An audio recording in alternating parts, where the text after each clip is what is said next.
Good morning, ka-work and ka-partners all over the world, and welcome back to my channel, Chin Juana Patindol. So, mga kaibigan, mga kapatid, sa ating pagpapatuloy sa ating YouTube channel, so ipapakita ko po sa inyo ang ating Pangulong BBM. So, for the meantime, ito muna ang ating ipofocus. So, bakit po tayo nagbibigay ng photos regarding sa magandang bahay? Kasi nga, nangangarap naman po tayo na makakaroon po tayo ng magandang bahay. Ngayon, kaya ko lang po ito pinofocus dahil ang ating butihing Pangulong Ferdinand Marcos is nagbibigay po siya ng 30,000 units ng pabahay para Cavite. So, correct me if I'm wrong. So, maraming salamat sa mga taong nabibiyaan ng pagkakataon na makakaroon ng pag-aari ng bahay sa part ng Cavite, lalong-lalo na doon sa mga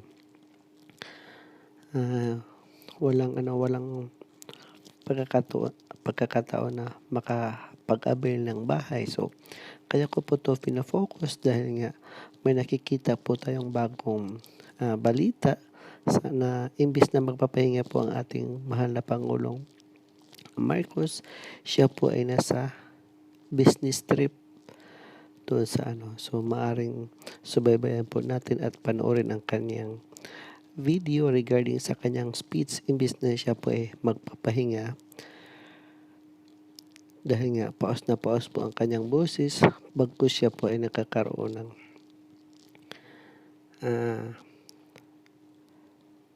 pagpupulong sa iba't ibang bansa. So, ating tutunghayan, ating pakikinggan, kahit po inuubo na siya ng bungang-bungga, siya po ay todo trabaho pa rin. Isipin nyo naman, magpapasko. So, today is December 2022. Let's watch this video. The Philippines, Your Majesty, Your Royal Highnesses, Your Excellencies, ladies and gentlemen, the Philippines as a country currently assume the ASEAN-EU coordinator role. Now, I have the pleasure to welcome His Excellency, President of the Republic of the Philippines, Mr. Ferdinand Marcos Jr. Your Majesty, Your Excellencies, President Michel, EU Commission President Ursula von der Leyen, distinguished guests, ladies and gentlemen. After 45 years of enduring partnership, there is still much that can be achieved between the two organizations that we head. Given the breadth of potential cooperation between our regions and countries, I would like to enumerate three priorities.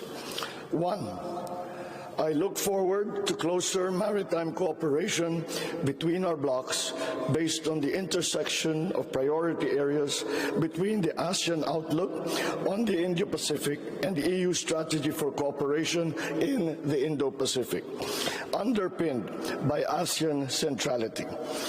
Beyond declaring respect and support for UNCLOS as a legal framework that governs all activities in the oceans and seas, we need to see an effective application of the UNCLOS to address the maritime disputes and geopolitical rivalry in the Indo-Pacific to truly realize the still distant aspiration for the Indo-Pacific to become a sea of peace and prosperity for us all. Two, I look forward to closer economic cooperation, both on our bilateral and bloc-to-bloc relations. At this time of economic recovery from the ravages caused by the pandemic and the current threats on the supply chain, I hope to see the proposed Philippine-EU Free Trade Agreement move beyond scoping negotiations soon. With the entry into force of the Regional Comprehensive Economic Partnership amongst Asia-Pacific countries, The European Union misses out on the benefit of having a similar agreement with ASEAN. We encourage the EU to calibrate the scope and coverage of its proposed FTA to what is currently possible for ASEAN to collectively agree on, so we can make concrete progress on the negotiations on the ASEAN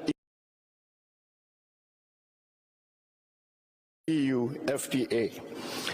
Likewise, I look forward to closer cooperation and to the continued implementation of the PH-EU Partnership Cooperation Agreement for the benefit of our peoples.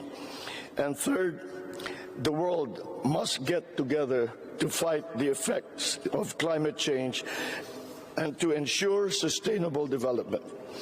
Climate change threatens to radically transform for the worse many vulnerable ASEAN landscapes. It is a race against time to conserve and prevent habitat and biodiversity loss. The ASEAN Center for Biodiversity, which is based in the Philippines and manages the preservation of all 51 ASEAN heritage parks dotted all over the region, which represents ASEAN's diverse ecosystems, needs as much support as it can get. I encourage the EU and its member states to continue extending cooperation activities and support for the ACB.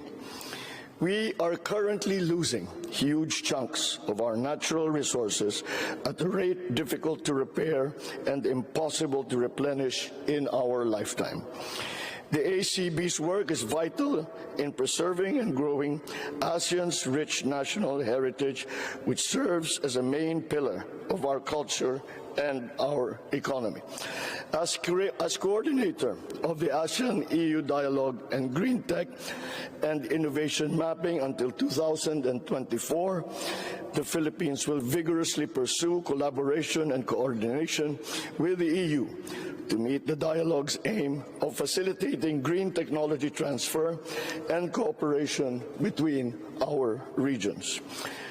At the bilateral level, I express my appreciation for the launch earlier this year of the EU-funded National Copernicus Capacity Support Action Program for the Philippines, which will help us develop and apply space technologies to increase our resilience to natural disasters and climate change.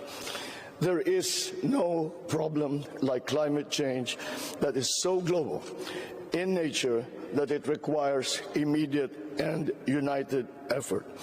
We need to act now, we need to act together, we need to get it right. Thank you and good afternoon.